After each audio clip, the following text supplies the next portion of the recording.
दोस्तों आज की वीडियो के अंदर हम रिव्यू करने वाले हैं Jio BlackRock Nifty mid cap 150 index fund का। जो जियो ब्लैक रॉक का मिड कैप एक्टिव फंड होने वाला है उसका इंतजार बहुत समय से हो रहा है, लेकिन अभी तक ना उसका जो फंड है मिड कैप, उसकी लॉन्चिंग डेट कब है कब नहीं है, इस साल होगी अगले साल होगी, कुछ क्लियर नहीं हुआ है। चांसेस तो ये है कि इसी साल होना चाहिए। जो खबरें आ रही हैं वो तो भाई यही है कि एक लार्ज कैप, एक मिड कैप और एक स्मॉल कैप फंड 31 मार्च से पहले, 31 दिसंबर से पहले आ जाने चाहिए, लेकिन पता नहीं भैया ये लोग लेट क्यों कर रहे हैं। तो आज इनका जो मिड कैप 150 इंडेक्स फंड है उसका हम रिव्यू करेंगे। बहुत बेहतरीन प्रदर्शन कर रहा है वो। अब उसके पीछे कारण क्या है वो समझेंगे। क्या ये एक्टिव मैनेज फंड जो है उससे बेहतर है, बुरा है, क्या पॉजिटिव है क्या नेगेटिव है, सब समझने की कोशिश करेंगे। हर पहलू को जांचने की कोशिश करेंगे। तो सबसे पहली बात, चैनल को सब्सक्राइब कर लीजिएगा और बेल के आइकन को दबा दीजिएगा, और साथ में भैया अपना प्यार देते रहिएगा। पूरी वीडियो किसी भी तरीके का रिकमेंडेशन नहीं है, एजुकेशन पर्पस के लिए। तो देखिए कंप्यूटर स्क्रीन आपके सामने चालू हो चुकी है। फंड का नाम आपके सामने है Jio BlackRock Nifty 150 index fund. Actual में जो जियो ब्लैक रॉक है उसने सिर्फ डायरेक्ट प्लान ही लॉन्च करे हैं। रेगुलर प्लान का जो सिस्टम था वो जियो ब्लैक रॉक ने खत्म ही कर दिया है। तो आपको रेगुलर प्लान जियो ब्लैक रॉक में देखने को मिलेगा ही नहीं। पहली बात, रैंकिंग इसको किसी भी तरीके की नहीं मिली है, और रिस्क मीटर इसका वेरी हाई है। पिछले एक महीने में इसने 3.44% का रिटर्न दिया है, मतलब करीबन करीबन आप 3.5% का मान लीजिए।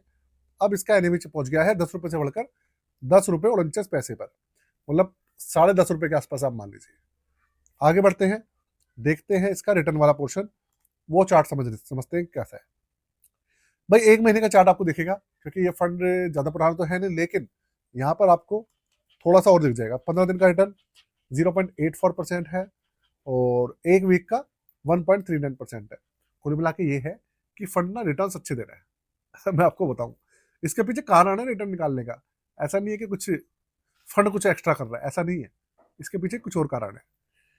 पोर्टफोलियो की बात करूं तो देखिए पोर्टफोलियो के अंदर 100% इक्विटी के अंदर है इसके अंदर, और 150 कंपनीज है। और बात करूं, पूरा का पूरा 10 सेक्टर्स है इसके अंदर। और एक्चुअल में ये एक इंडेक्स फंड है, इसलिए इसके अंदर जो भी एलोकेशन है, जो स्टॉक्स हैं जो सेक्टर्स हैं, वो ऑलरेडी इंडेक्स के हिसाब से है। फंड मैनेजर का इसके अंदर डायरेक्ट रोल कोई भी नहीं है, इनडायरेक्ट रोल है। आगे चलेंगे, इसलिए इसका पोर्टफोलियो के बारे में बात करके कुछ फायदा नहीं ज्यादा। यहाँ देखते हैं इसके चार्जेस की बात करते हैं, उसके बाद बताऊंगा कि फंड के अंदर है क्या। देखिए 18 अगस्त 2025 को लॉन्च हुआ था। निफ्टी मिड कैप 150 इसका बेंचमार्क है, ओपन एंडेड है। एक्सपेंस रेशियो बेहद कम है, 0.15%, और करीबन 5% का टर्न दिया है जब से लॉन्च हुआ है। 145 करोड़ का इसके अंदर एयूएम है। 500 रुपए से एसआईपी और 500 रुपए से लमसम इसमें चालू होता है। एग्जिट नोट इसमें है ही नहीं। तो अब एक्चुअल में है क्या, कि आपके दिमाग में क्वेश्चन आ रहा होगा कि एक्टिव मैनेज फंड बढ़िया है या इंडेक्स फंड।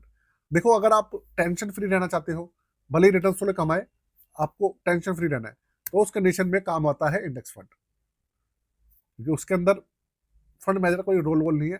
फंड मैनेजर के गलत डिसीजन वहां पे काम ही नहीं करते। जितना मार्केट चढ़ेगी उतने रिटर्न आएंगे, क्लियर है। लेकिन एक्टिव मैनेज फंड में क्या होता है, अगर फंड मैनेजर बढ़िया है तो रिटर्न और आपको एक्स्ट्रा मिल जाते हैं, लेकिन अगर फंड मैनेजर बेकार है तो रिटर्न इंडेक्स फंड से भी कम मिल जाते हैं, ऐसा भी होता है उसमें। और फंड के ऊपर रेट पड़ गई कोई, या एएमसी के ऊपर कोई रेट पड़ गई, कुछ प्रॉब्लम आ गई, उससे ना जो एक्टिव मैनेज फंड है उसकी जो परफॉर्मेंस है एकदम से बेकार हो जाती है। लेकिन इंडेक्स फंड के ऊपर ये सब चीजों का प्रभाव नहीं पड़ता है। अब इस फंड के अंदर जो रिटर्न्स आपको अच्छे दिख रहे हैं उसका कारण पता क्या है? उसका कारण ये है कि मिड कैप फंड जो है बहुत अच्छा रिटर्न निकाल के दे रहे हैं अभी के समय में। स्मॉल कैप से ज्यादा अच्छे मिड कैप जो स्टॉक्स है वो चल रहे हैं, इसलिए इसके अंदर आपको अच्छे रिटर्न्स देखने को मिल रहे हैं। अगर मिड कैप के अंदर गिरावट आएगी तो इसके अंदर आपको गिरावट देखने को मिलेगी, क्लियर है। अगर इस फंड के मैं पॉजिटिव पॉइंट की बात करूं तो देखो एक्सपेंस रेशियो बहुत कम है, एग्जिट लोड है ही नहीं, सिर्फ डायरेक्ट प्लान है। तो ग्रोथ के कंपाउंडिंग के बहुत अच्छे ऑप्शन है। इसके अलावा अगर मैं नेगेटिव पॉइंट की बात करूं तो देखो नेगेटिव तो यार कुछ में भी है। अगर मैं कहूँ कि भैया इंडेक्स फंड है इसलिए नेगेटिव है, भाई इंडेक्स फंड तो इंडेक्स फंड है ना, उससे हम एक्टिव मैनेज फंड से तो कंपेयर नहीं कर सकते। तो ये कहानी है भाई इस फंड की पूरी की पूरी। और साथ में आपको बता दूं कि अगर आप अपना पोर्टफोलियो बनवाना चाहते हैं, आप अपना पोर्टफोलियो रिव्यू कराना चाहते हैं, स्टॉक पोर्टफोलियो, म्यूचुअल फंड का या ईटीएफ का पोर्टफोलियो रिव्यू करवाना है, बनवाना है, कुछ भी करवाना है, आप डिस्क्रिप्शन में वीडियो के डिस्क्रिप्शन में व्हाट्सअप नंबर है, आप कॉन्टेक्ट कर सकते हैं। चार्जेस वगैरह सब कुछ मेंशन है वहाँ पे। और बाकी वीडियो कैसे लगी जरूर बताइएगा, चैनल को सब्सक्राइब कर लीजिएगा। आज के लिए जय हिंद, वंदे मातरम।